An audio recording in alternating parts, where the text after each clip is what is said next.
うちの前の芝生広場ですが、あっという間に雑草が生い茂っています。すごいね。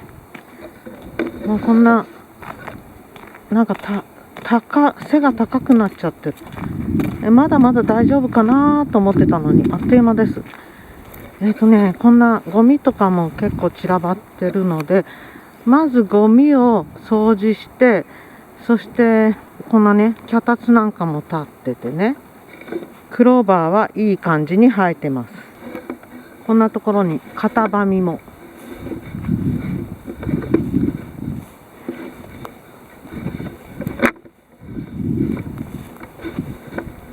これがね、マメ科の外来種。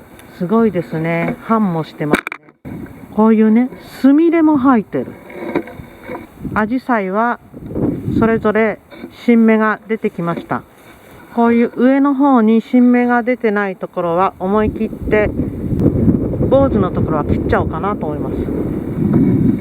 こんなのもね、もう5、60センチ、いや70センチぐらい。すごいね。お花もね、終わっちゃいました。まあこういうね、ゴミも落ちてるし、こっち側も相当奥まですごいです。そしてね、切った枝はさすがにちっちゃくならないですね。これは役所でね、チップにするやつを無料で貸し出してくれるっていうのを広報で見たことがあるので、問い合わせをしてチップにしちゃいたいなと思います。そしてね、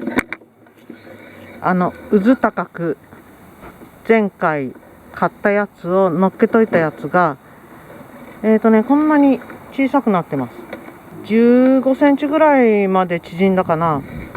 そこにドクダミがこんなに生えてきてる。ドクダミって強いですね。さて、何からやりましょうか。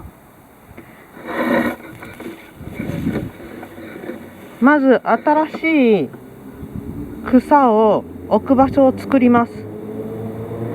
こういうね、単管とかを片付けながら置く場所を作りましょう。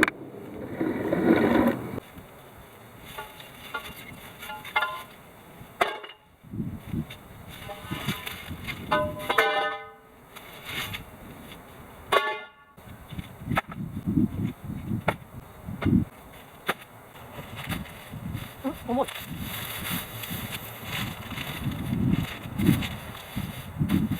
いしょ。よし。重い。よいしょ。よ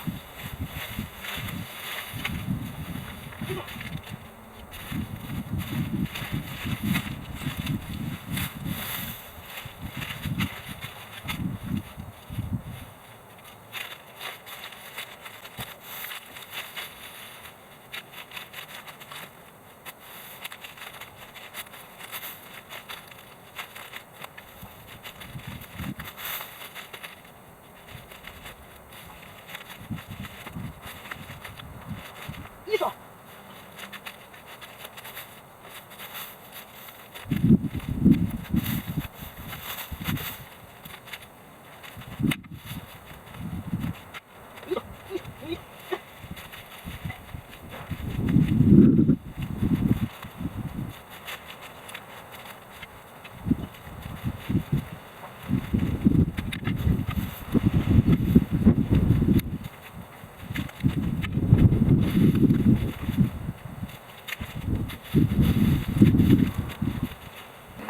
このね、イネ科の雑草が多かったので、やっぱり繊維が強いんだかね、なかなか綺麗な堆肥になってる感じではないです。今度重ねる時にはね、米ぬかを巻きながら重ねていきたいと思います。